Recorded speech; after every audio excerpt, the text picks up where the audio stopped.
Welcome to my YouTube channel. आज की इस वीडियो में बात करेंगे कि एक दिन में आपको कितने सब्जेक्ट पढ़ना चाहिए।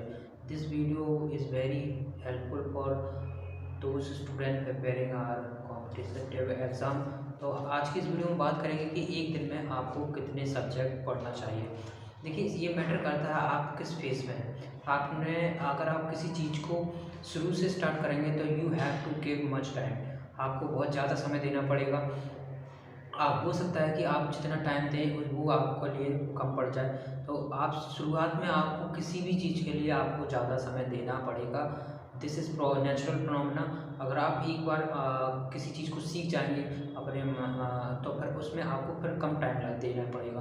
तो जीवन का ये फंडा ही है कि अगर आप किसी चीज़ को शिद्दत से सीखना चाहते हैं, और ये फेज़ जब आप कॉलेज के शुरुआती समय में होते हैं, किसी चीज़ को पूरी दिल से और शिद्दत से सीखा जा सकता है। और आप अपने फोकस पूरा लर्निंग पे फोकस करिए। आप अपना समय उस टाइम बर्बाद मत करिए, क्योंकि वो समय जो आपका होता है सीखने का, समझने का, उससे आपका जो आगे का प्रोसेस है वो आपका डिपेंड करता है। तो आप लाइफ में कहाँ जाने वाले हैं। तो आप जो भी कुछ करना चाहते हैं अपनी लाइफ में, जो भी आपका एम है, जो भी आपका लक्ष्य है, जो भी अपनी लाइफ में कुछ बड़ा करना चाहते हैं, कुछ जो भी और ये दिमाग से निकाल दीजिए कि कोई भी चीज़ बड़ी होती है, कोई भी चीज़ बड़ी नहीं होती है। बड़ी हमारी सोच पर डिपेंड करता है, हम उसको किस तरीके से देखते हैं। तो अब हम बात करते हैं, सीधा टॉपिक पे आते हैं कि आपको एक सब्जेक्ट, जब आप शुरुआती समय में हैं तो आप एक सब्जेक्ट को एक दिन में 2 सब्जेक्ट ही पढ़ें। और डिपेंड करता है आप किस चीज़ की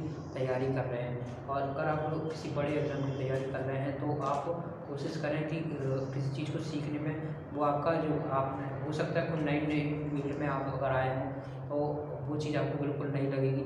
और इसलिए आपको वो चीज़ जो आपने कभी नहीं सीखी उसमें समय तो देना ही पड़ेगा। इसलिए आप जब आपका प्रोसेस थोड़ा बीत जाए, 1 साल ये जितना भी समय लगे, आपको सीख जाएँ, आप पूरा आपके कमांड अपने माइंड में आ जाए, तो फिर आपको प्रैक्टिस और आपको केवल रिवीजन करना होता है। उसमें आपको टाइम जो है कम देना पड़ता है। फिर आप एक दिन में अगर आपका सब कुछ कंप्लीट होने के बाद देखा जाए तो आप 3 या 4 टॉपिक डेली लेके चल सकते हैं। और 3 सब्जेक्ट या 4 सब्जेक्ट, उसमें सबसे कॉमन होता है कि आप न्यूज़पेपर पढ़िए।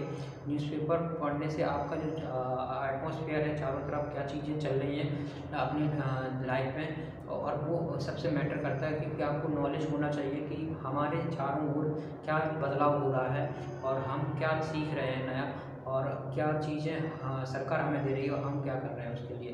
तो इट इज़ वेरी इम्पोर्टेंट। अगर आप देखना चाहें या कुछ करना चाहें तो आप सबसे अच्छा तरीका है कि न्यूज़पेपर पढ़िए। और न्यूज़पेपर भी आप देखें, तरह तरह के आते हैं। कौन सा आपका न्यूज़पेपर हेल्पफुल होगा, कौन सा नहीं होगा, इट इज़ डिपेंड करता है आप कौन सा न्यूज़पेपर पढ़ते हैं। तो एक होता है कि नॉलेज को बढ़ाना, एक होता है कि माइंड में ऐसी चीज़ डालना जिससे हमारा जीवन में कोई लेन देन नहीं। तो अगर आप सच में कुछ अच्छा सीखना चाहते हो, अच्छा न्यूज़पेपर पढ़िए, भले वो हिंदी का हो या इंग्लिश का। और वैसे हिंदी का जो न्यूज़पेपर होता है उसमें बहुत ही कम सीखने को मिलता है, लेकिन रादर देन इंग्लिश का। तो आप इंग्लिश के पे ज़्यादा फोकस करिए, क्योंकि इंग्लिश इज़ वेरी बहुत ही चीज़ें सीखने को मिलती हैं इंग्लिश के पेपर में। तो आप वो भी कर सकते हैं। और आप एक बार पूरा प्रोसेस आपका हो जाए, क्लियर हो जाए, तो आप एक दिन में आप 2 या 3 सब्जेक्ट को कवर कर सकते हैं। अगर 1 या 2 सब्जेक्ट, मिनिमम आपका 2 सब्जेक्ट जब आप शुरुआती समय में हो, और फिर मैक्सिमम आपका 3 या 4 सब्जेक्ट आप ले सकते हैं, क्योंकि ये सब्जेक्ट आपका केवल आपको रिवीजन और प्रैक्टिस करेगा। और एक समय में एक ही काम करने की कोशिश करिए, क्योंकि अगर आप एक से ज़्यादा काम करने की कोशिश करेंगे तो इट इज़ वेरी हार्मफुल हो सकता है। तो मिलते हैं नेक्स्ट वीडियो में, जब तक के लिए जय हिंद, टेक केयर।